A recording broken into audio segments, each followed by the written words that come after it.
Well, hello, I am Pastor Michelle at Harmony Creek Church, and I'm coming to you on the Friday before the first Sunday of Lent. I got my sermon done early. Yay. So I wanted to go ahead and share it and get this recorded. And so this is the first Sunday of Lent, and our passage is the passage from Matthew where Jesus is in the wilderness for 40 days and he is being tempted. And so let's dive right into this. So, friends, we're talking about Jesus's 40 days in the wilderness. So, we're going to start with a story that didn't make it into our scriptures. So, Jesus was wandering around in the desert or the wilderness, let's say wilderness, when he meets an older man and he asks the older man, "What brings you to the wilderness?" The man replies, "I'm looking for my son. I lost him many years ago." Jesus asks, "Well, how did you lose him? What happened?" The man replies, "Well, I had one son, not by birth, but by a heavenly miracle. He had tremendous struggles with temptation. At one point, he even came back to life." Jesus couldn't believe it. Could this be his father? Jesus asked one last question. "Are you by any chance a carpenter?" "I am," the man shouted. And Jesus rushes forward and embraces the old man.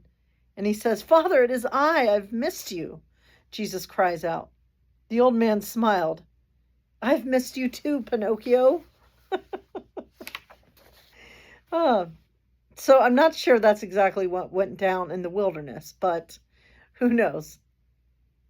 So diving right into our passage from the Gospel of Matthew, and let's talk about Jesus and the temptations, which, let's be honest, that would make for a really good band name, wouldn't it? So let's remember that before Jesus faces these 40 days in the wilderness, before the hunger sets in, before the tempter whispers and tries to tempt Jesus 3 times, there is another voice. There's the voice that came down from the heavens when Jesus is baptized by John the Baptist, the voice that says, "This is my son, the beloved, with whom I am well pleased." Identity, I think it's important to recognize that identity is declared before the struggle begins. Nadia Bolz-Weber reminds us that identity is always God's first move before we act, end quote. So Jesus, I think, is reminded of who he is before he's driven by the Spirit into the wilderness. It's like, remember who you are. Now, in the Hebrew scripture, the wilderness is where enslaved people become free people. Israel leaves Egypt, leaves Pharaoh's voice, and wanders for even longer than Jesus, and wanders for 40 years. And what were they learning out in the wilderness? They were learning who they were without chains. They were learning that they were beloved. In the book Jesus and the Disinherited by James Cone, a very famous liberation theologian, Cone reminds us that Jesus' message is first for those whose backs are against the wall, the disinherited, the marginalized, the oppressed, and empires, or those using power in corrupt ways. Well, their oldest trick is to convince people that they are nothing. And maybe that's what the Israelites were tempted to believe all those years while enslaved. And maybe Jesus was tempted to question his identity during his 40 days in the wilderness. We certainly see him really struggling with his identity in the movie The Last Temptation of Christ. James Cone taught that theology always begins with the lived experience of oppressed people. He argued that God's identity is revealed most clearly in solidarity with those who suffer. Cone said, "God is known where human beings experience humiliation and suffering," end quote. And maybe that sounds like the wilderness, right? Cone also insisted that Jesus' ministry cannot be separated from the struggle against systems that deny human dignity. The temptations we find in Matthew 4 are not just these private moral struggles, but they are political choices. And Jesus responds each time to the tempter by quoting Hebrew scripture.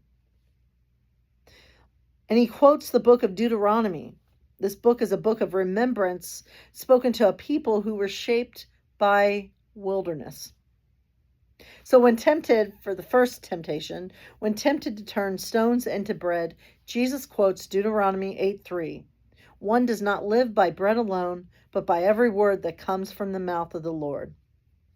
He's tempted, turn these stones into bread and use your power for self-preservation. That's essentially what the tempter is tempting Jesus to do, and Jesus stands his ground and he resists. The second temptation, when he's tempted to throw himself down from the temple, Jesus quotes Deuteronomy 6:16. Do not put the Lord your God to the test. The tempter tells Jesus to throw himself and use spectacle to control the narrative. But once again, Jesus refuses. The third and final test, when tempted with political domination, Jesus quotes Deuteronomy 6:13. Worship the Lord your God and serve only God. The tempter here is encouraging Jesus to just take the kingdoms and gain control and authority through domination. But for the third time, Jesus refuses and he resists. And I often wonder if there were more than 3 temptations. Was Jesus tempted in other ways? The scripture doesn't give us any additional temptations, but one thing is for sure, that Jesus resisted each temptation.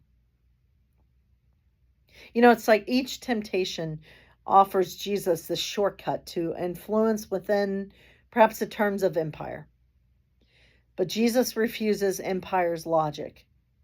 James Cone argues that the cross is God's rejection of oppressive power, and the wilderness is the first step toward that rejection.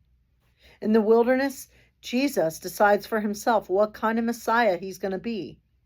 He's not one who's going to manipulate hunger. He's not one who's going to perform for applause. He's not one who's going to seize corrosive power. But he's one who's going to stand with the vulnerable. I want to point out something else about these temptations. So notice how the temptations begin. If you are the Son of God. This is not an attack on Jesus' morality. It's an attack on his very identity. And as Nadia Bolz-Weber has preached, the tempter doesn't need you to be evil. He just needs you to forget who you are. So the tempter in these temptations is perhaps tempting Jesus to forget who he is. Just think, Jesus, right before this wilderness experience, had just heard at his baptism, this is my beloved son, beloved. And immediately the tempter in the wilderness is saying, are you sure about that? James Cone would say that oppressive systems, they survive by convincing people that they are not who God says they are. Thinking about, slavery told black bodies they were property. Segregation told them they were inferior. White supremacy told them they were disposable. And as James Cone talks about, wilderness is not just sand and rocks. Wilderness is any place where the world tries to redefine you against God's declaration. God's declaration to all of us, it says, you are my beloved. And I would say the tempter in the wilderness is what is trying to redefine you against God's declaration. I just want to point out that I don't think wilderness as a whole is a bad thing, because I think wilderness is a time of learning. And that's what Jesus is doing, right? He's in this time of wilderness, in this time of learning. And what is happening in that wilderness is hard. He's being tempted by the tempter and all kinds of things. He's learning to really lean in on who he is and to trust his identity. So during my spiritual retreat that I went on recently, I realized, because I was thinking about Jesus in the wilderness, because I knew I'd be preaching on this right when I come back. And I thought about how often my temptations kind of sound like this. If you were really enough, blank, blank. If you were really worthy, blank, blank. If you were really lovable, then blank, blank. If you were more productive, blank, blank. It's all these, it's like my own tempter is telling me to prove my worth, perform so I can show my worth, shrink myself a little and be a little less me. Just be what others need me to be. For so many years, I've had such a hard time loving myself because I have been trying to fit myself into a box that would make me worthy of love. And you know what? I am so done doing that. I feel like my solo spiritual retreat was my own time in the wilderness. And I left that time in the wilderness in the frozen lake at Mommy Bay with some powerful realizations. And at the heart of what I brought back with me from my own 4 days in the wilderness is this: we cannot love others until we receive that we are already loved. Jesus says the greatest commandment is to love God and love your neighbor as yourself.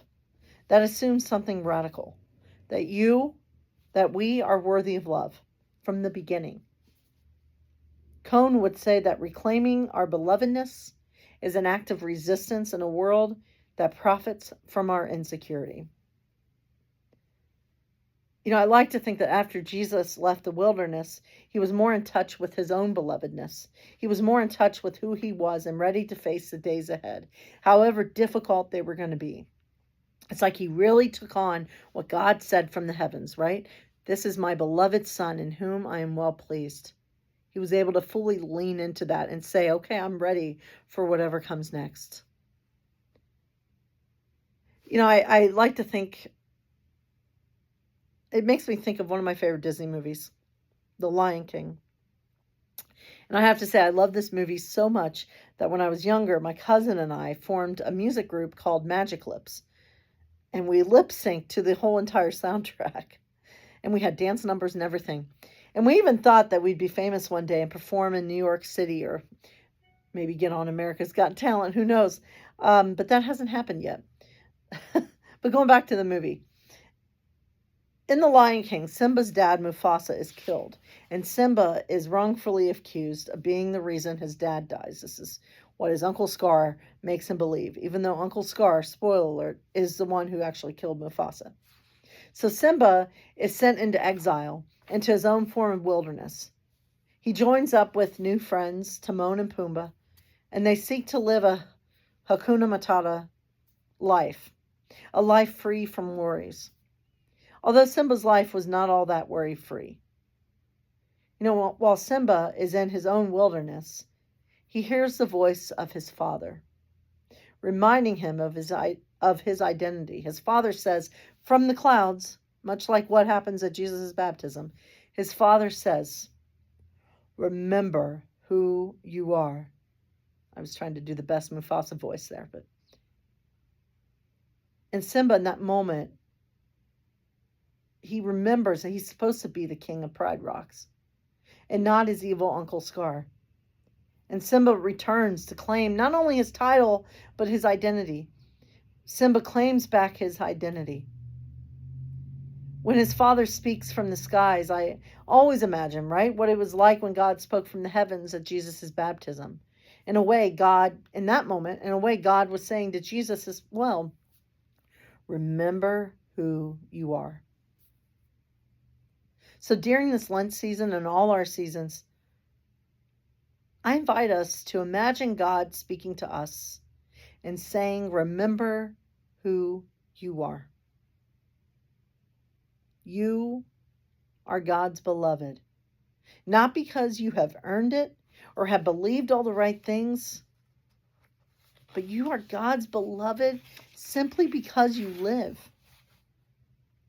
So when the tempter or whatever voices tell us otherwise, right? When the tempter whispers, if you are, when the tempter tries to tell you that you are anything but beloved, remember the voice that came first.